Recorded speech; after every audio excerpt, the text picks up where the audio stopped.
the day that I became publisher, I remember the publisher at the time called me and she said, I need to talk to you. And I went over to her house and she said she was leaving and she was going to this other market.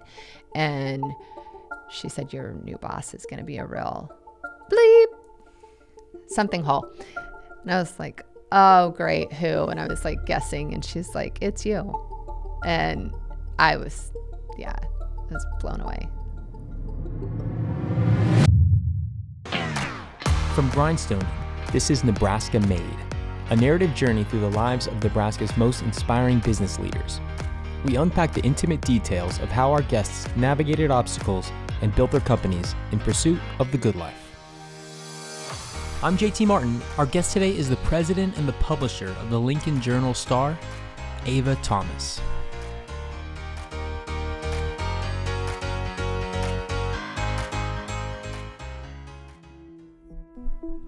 Ava Thomas is the face of the Journal-Star and Lee Enterprises, which is the parent company of the Journal-Star and the Omaha World-Herald, and 350 other publications across 26 states. She's someone who took a part-time job in college and turned out to be so good at it that she climbed her way to the top of the organization almost unintentionally, which is a testament to how much people like working with her. She brings value and life into the communities that she works with and plays an integral role in helping us get our news every day. I was born in Grand Island. I was born in good old Grand Island, Nebraska. My brother's 10 months older than me. So my mom was 17 when she had both of us. So young mom, obviously. And my mom is a recovering drug addict, alcoholic. So we lived in lots of different places. Even though we were sort of home was Grand Island, we moved from state to state to state to state, kind of following that habit. And then came back when I was in 6th grade, sort of midway through my 6th grade year, and my brother was in 7th grade. And my grandma was kind of home base, who was in Grand Island. So then we sort of took it from there. My mom got into recovery within the next couple of years. I had my daughter when I was in high school. So got married, got divorced, moved to, sort of needed to get a little break from Grand Island, and moved to Lincoln to attend UNL with her. Yeah. You sort of had to, grew up with a single mother, working mother. You kind of had to grow up pretty quickly, it sounds like. Looking back, I think by the time my mom was clean and sober, I was 12 or 13. My brother was 13 or 14.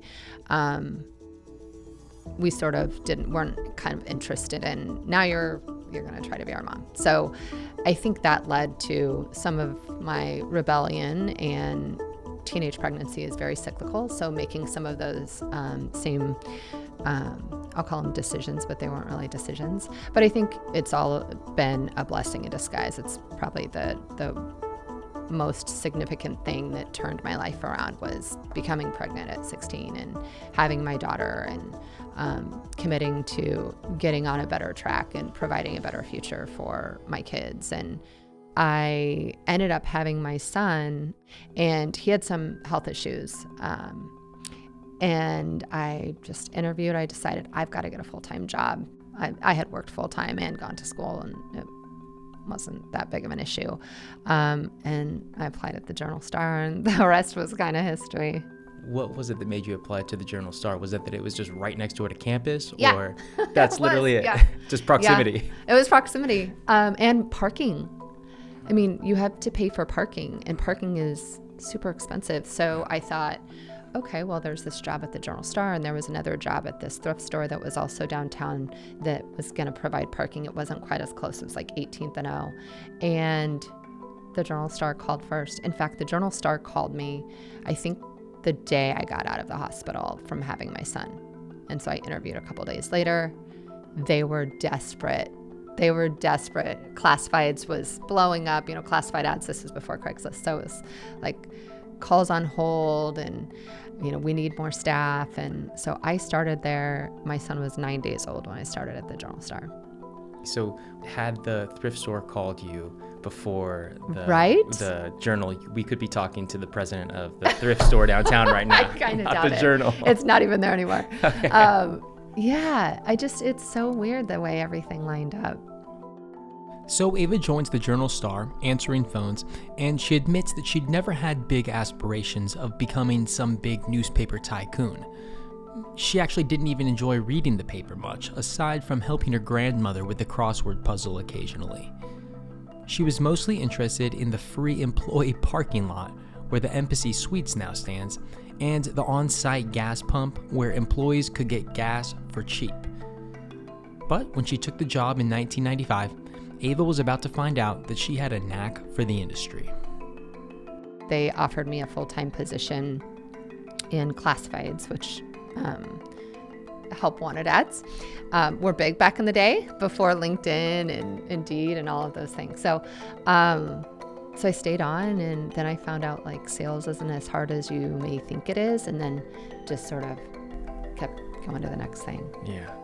Well, I have a list of all of your promotions right here. So you went from classified sales consultant, retail sales consultant, online sales manager, classified sales manager, advertising director, general manager, and then to where you are today. Did I miss anything in there? With the acquisition, I've taken on a bunch more markets, but Okay. yeah, so. But you seem to have a knack for this sales thing. What do you think it was that made you, find so much growth? Oh, okay. So sales is, I think, intimidating to most people. They think sales and they're like, oh gosh, I could never do sales. And I probably thought that too. I looked at classifieds as answering the phone. It was inbound. I remember my first ad was this auction, and it was a farmer rancher that was reading off like AQHA, heifer, and I looked like not from the farm. So I was like, I'm not good at this job. But the next one was like a couch for sale or something. And, once you really start to think about it, it's really all about finding commonality. So because of my childhood, and, we might be in Wisconsin one day and Florida the next day, and, Texas the next day, you don't develop super close relationships. I mean, my brother was my best friend my whole life, my cousins, my family. But being able to adapt to any situation is sort of what sales is. So sales is, it's a scary word, but it's not scary. Can you tell me about climbing the ranks to becoming president? Did you want to even be president? Did you know that this is where you wanted to go? Initially, no. I think, I started the job in classifieds. By that time I had, I had a 5-year-old and a newborn when I started, and then they were approaching school age. So I want to say it was 4 years later, I get promoted to retail advertising, which is you're going to go outside instead of inbound sales. And I started doing that. And that's kind of how it went for the next, 7 or 8 years. I'd master a job, and then they would be like, oh, well, there's this next job. But I never applied for it. I never was really seeking it out. I don't know if that was confidence or that I didn't think that I just never had an aspiration to lead this company for that first, probably even decade. And the day that I became publisher, I remember the publisher at the time, her name's Julie. She's actually the publisher in Omaha now. Called me and she said, I need to talk to you. And I went over to her house, and she said she was leaving and she was going to this other market. And she said, your new boss is going to be a real bleep something hole. And I was like, oh, great. Who? And I was like guessing, and she's like, it's you. And I was blown away. So Ava had made it big at the Journal Star, but there were some big changes that were already in the works. You see, back in 2000, the Journal Star had erected this brand new press building and implemented a state-of-the-art Flexo press that had the best color, it wouldn't leave ink on your fingers, and everything was pointing towards the industry just growing and growing. 3 out of 4 houses in Lincoln received the paper back then, and circulation was skyrocketing. But then, with the rise of digital media, things started to change. People started to consume news in different ways, and Ava found herself at the helm of the Journal Star at a major inflection point. Ava and her team had to get creative fast. I talked about the press, and that transition was coming for years. So we had been staving off the shutdown of that facility for 3 or 4 years. We'd been penciling the math out and trying to figure out, Omaha's press is not a flexo press, it's an offset. Ours is a flexo, which costs a lot more plates to produce and maintenance, and it has more waste. I mean, it's just, so what we were able to do with consolidation of shifts and longer hours and reconfigurations for over 3 years was to keep that staff employed. And that was the most important thing to me, was from a business standpoint, can we continue to be profitable with this portion of our operation? Does it make sense? So we started looking at, are we going to close this facility, shut down this press, and all of these jobs will go away? I mean, some of them were offered, but to commute, an hour to Omaha or to move to Omaha for a press or packaging position, we knew was probably unlikely given that, the unemployment rate. So when we eventually made that decision, it was extremely difficult because many of those employees had been with us since day one. And I don't mean day one, 2000 when the press was installed. I mean day one, like we had a 44-year employee that had never had another job. 18 years old, had been with us that entire time. So that was difficult. It was a process because we had to shut down in phases. We had to convert things in phases. We had a huge commercial print operation, so we weren't just printing the Journal Star and related products. We were printing things from all over, not just Nebraska, neighboring states. So we had to really think about that transition. And so we had to let people know pretty far in advance. I want to say we told them 8 weeks in advance, and then, hopefully, we had incentives to stay. But that day of notifying them, this is where we are, and we are going to shut this facility, and this is what it looks like, and your job is no longer. And so being able to connect them with resources, but having a conversation with each and every one of them, and I did, it was no doubt about it the most challenging time of my career in the 26 years that I've been with the company. No doubt about it. Because you have to look them in the eye, and they've done nothing wrong, but their job is gone.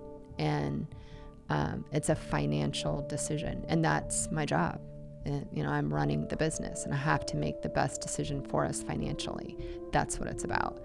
You talk about that circulation going from 3 out of 4 houses down, and you had to completely upend this entire 150-year-old process. Yeah. Well, I think people sort of see that as, I say this sometimes, where they go, oh, you're with the newspaper. How are things? Like I have some disease or something, I'm on a terminal illness. Yeah, really, truly. And what they don't realize is we're not in 3 out of 4 homes anymore. We don't have 85% penetration in print, and we're not trying to. We have been very intentional for our entire history. For 150 years, we've been intentional about staying ahead of that next move. I talked about the press and thinking it was going to last. That may have been a bit of a misstep.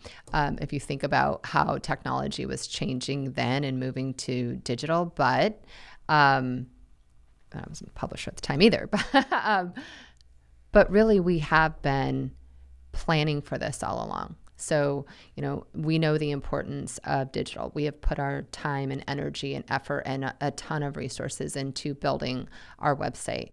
When you think of like the pie that used to be, newspaper subscriptions to your doorstep and circulation subscriptions, that pie of revenue, it's so diverse now. It's split in a million different ways. And that legacy, newspaper print to your doorstep is definitely smaller, but our audience is massively bigger.